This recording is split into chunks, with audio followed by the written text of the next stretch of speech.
Fulfilled prophecy.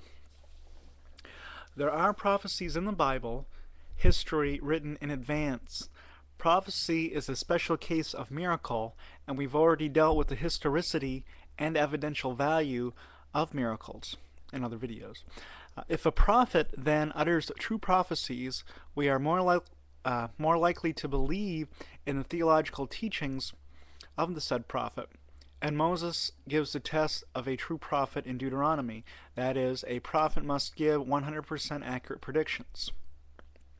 Now, some of us, are accustomed to thinking of prophecy as very vague statements that can be twisted into any meaning after the fact.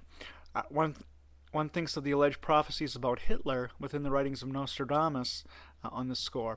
It is important to see that when it comes to the Bible, prophecy is in a league of its own. We find there specific prophecies written or spoken before the events they record, giving particular details. There are some prophecies which are difficult to interpret. In Revelation, for example, but there are also clear and unambiguous ones as well. So let us take a look at some of those now.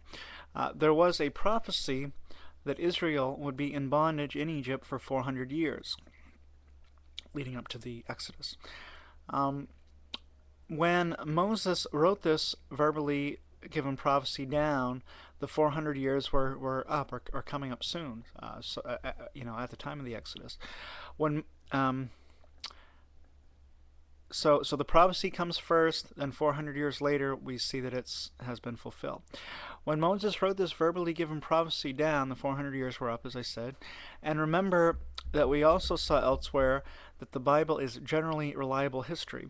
Also, it was prophesied that the Babylonian captivity would last for 70 years, and it did. Then in Daniel, we are given a prophecy of the successive Gentile world kingdoms. While it is true that the imagery is a bit confusing, the prophecy is clear enough to give liberal Bible scholars an excuse for dating Daniel overly late. One problem with this, I have been told, was that when Alexander the Great was fighting for global supremacy, he came to the Jews, who showed him his biography, his prophetic biography, in Daniel. He was so surprised that he did not decimate them, the Jews, like he did the other nations. Also, in Daniel, we read of King Cyrus. He was prophesied by name to send the Jews to rebuild the walls of Jerusalem, and that was written before Cyrus was even alive. So before he was born, the name Cyrus was given in prophecy, that this person named Cyrus will send the Jews back to Jerusalem, and he did.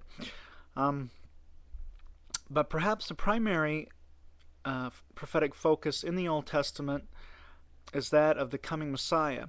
Messiah is the Hebrew term for Christ, which is the Greek term. That there was a messianic expectation in the first century Jewish world is, I think, undeniable. Where did this hope come from? From the Old Testament. For example, when Herod heard about the birth of Christ from the wise men, the scribes told him that the Messiah had to be born in Bethlehem. The Old Testament was already translated into Greek by the first century, so this prophecy could not have been written after the fact. Another example, some people thought John the Baptist might have been that prophet, quote unquote. Well, that prophet was spoken of by Moses. Moses did not give a lot of details, but he did speak of a coming successor. His immediate successor was Joshua, but nobody viewed Joshua or any of the kings of Israel coming later as the special successor. In retrospect, we can say either A, Jesus was that prophet, or if we are an Orthodox Jew, B, the Messiah has not come yet. But in either case, that prophet is seen as the Messiah. And Jesus is the most likely candidate for the Messiah. Before the time of Moses, there were prophecies of a coming Messiah given to Abraham. And also there was a prophecy uttered by Jacob, the first Jacob's name was changed to Israel. So the person Israel, not the nation, but the person Israel, uh, uttered such a prophecy as well. That there was going to be a Messiah and certain facts about him were given throughout the Old Testament. Jesus died around 30 A.D. Jesus Quest scholars, and some of those people are not Christians themselves, many of them are not, they tend to agree with this, that Jesus died in 30 A.D. In Mark 13, Jesus predicts the destruction of Jerusalem, which took place in 70 A.D. Sometimes people, so Jesus, before he dies, prophesied something that would happen after he dies, the destruction of the temple in 70 A.D. Sometimes people shall take this prophecy in Mark 13 as referring to the end of the world, as opposed to just Jerusalem being destroyed and the temple being destroyed, and point to it as a false prophecy. It is false, they say, that because Jesus says, "This generation shall not pass away until these things are fulfilled." So he said they're not going to pass away until they're fulfilled, but then everybody died and the world still hasn't ended yet, obviously. However, I don't think the context allows for this. Jesus elsewhere says that even he does not know when he is returning, which, by the way, is an embarrassing statement and therefore likely to be an actual saying of the historical Jesus. It is plausible that since his return coincides with the end of the world, and since he does not know when that will be, that he did not know that this generation won't all die before the end of the world happens. So it's the end of Jerusalem, not the end of the world in that passage. And this illustrates an important point.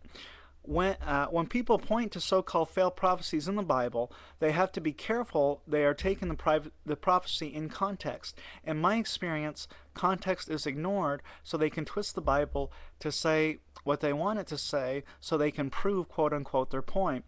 In conclusion, bona fide, specific, and accurate predictions of the future are only possible to God. It seems that human beings on their own can only make educated guesses of what the future may hold.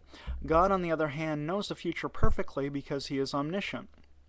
So when we see the future predicted accurately in the Bible, that validates the Bible as being of God and therefore representing accurate information about God. So next we're going to talk about the resurrection of Jesus. Thank you. Shalom out.